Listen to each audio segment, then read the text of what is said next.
Kratos versus Sun Wukong.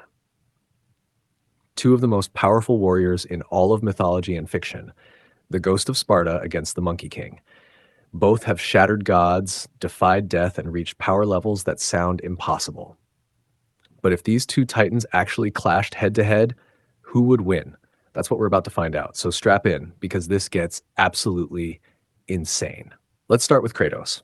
Born in Sparta, he's not just another warrior. He's a demigod, the son of Zeus himself. Once a brutal Spartan general, he pledged his service to Ares, the god of war. But that deal turned tragic when Kratos, under Ares' manipulation, killed his own wife and daughter. That moment birthed the Ghost of Sparta, and with it, a rage that would never be quenched. Kratos turned his fury on the gods themselves, killing Ares, being the new god of war, and eventually waging a one-man war against Olympus. Here's where things get insane. Lore Kratos is on a completely different level from gameplay Kratos. In gameplay, we see him grunt as he lifts boulders, take arrows, or struggle with chests. But in the lore, he's a universal scale monster. Kratos has faced beings that literally existed before time, before the universe, and killed them. The cosmology of God of War is split into primordials, titans, and gods. The primordials are the first beings, so ancient and powerful their battles forged the universe itself. They weren't just fighting, they were throwing hands so hard they caused the Big Bang, and Kratos killed some of them. Gaia, Mother Earth, the first being ever to exist, dead. Thanatos, the personification of death itself, creator of entire dimensions. Kratos destroyed him too. Imagine killing the literal concept of death. That's on Kratos' resume. And it doesn't stop there. Then came the Titans, beings the size of mountains, each with unimaginable strength. Kronos, king of the Titans, stood 16,000 feet tall and weighed millions of tons. When he tried to crush Kratos like an ant, Kratos held him back. Atlas, the Titan condemned to hold the infinite cosmos on his shoulders, tried to squash him too. Kratos pushed back. And remember, in God of War lore, the cosmos isn't just big, it's literally infinite. Atlas was performing a feat like Superman holding a book of infinite pages, and Kratos resisted him head-on. That's the level we're talking about. But wait, it gets crazier. The gods themselves weren't safe either. Kratos ripped out Hades' soul and absorbed the countless others Hades had consumed.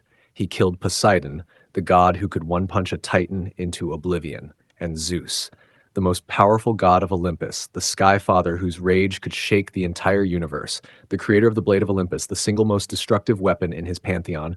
Kratos killed him. This wasn't luck. This wasn't chance. This was raw, unrelenting power. And just when you think his story's done, he heads to the Norse realms. There, he fights Thor, the thunder god, whose battles with Jormungandr splintered Yggdrasil, the world tree that holds infinite realms and universes. Thor hit the world serpent so hard he knocked it back through time before its own birth. That's the level of gods Kratos was dealing with. And by the end, Kratos overpowered Thor and stood toe-to-toe with Odin himself.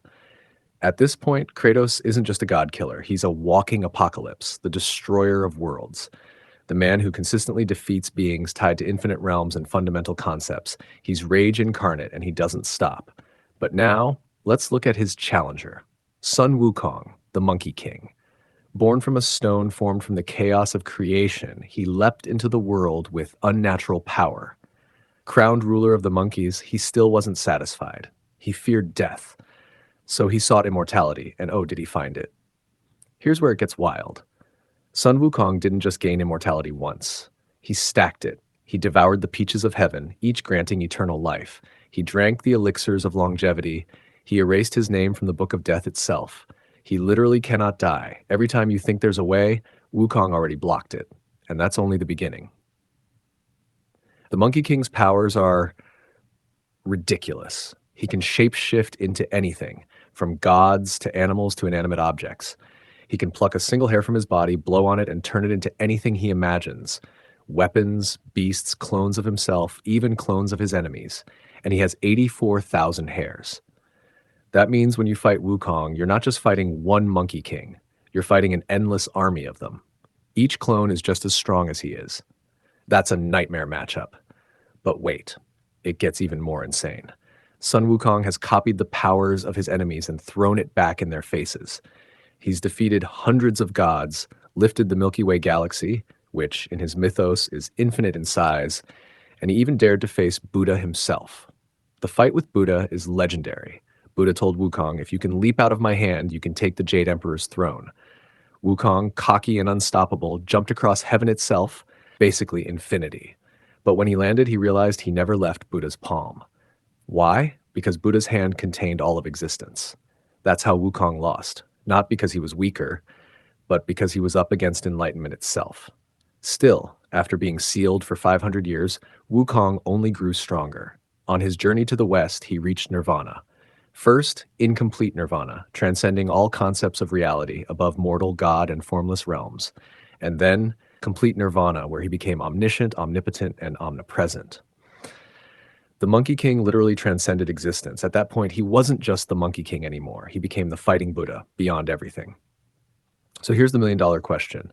What happens when Kratos faces Sun Wukong? On paper, Kratos is the ultimate god killer. He's slain death, time, universes, and gods who shaped creation. He's raw violence, rage given flesh, and he will never stop.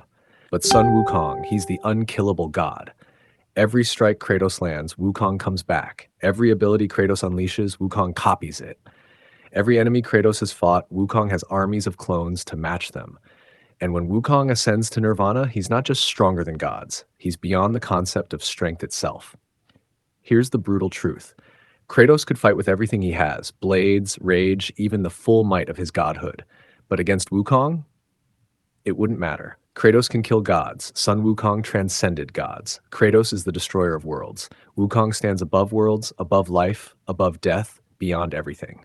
So who wins? For all his power, Kratos simply can't kill what cannot die. He can't overpower what exists beyond reality itself. Sun Wukong takes this fight every single time. And honestly, it's not even close.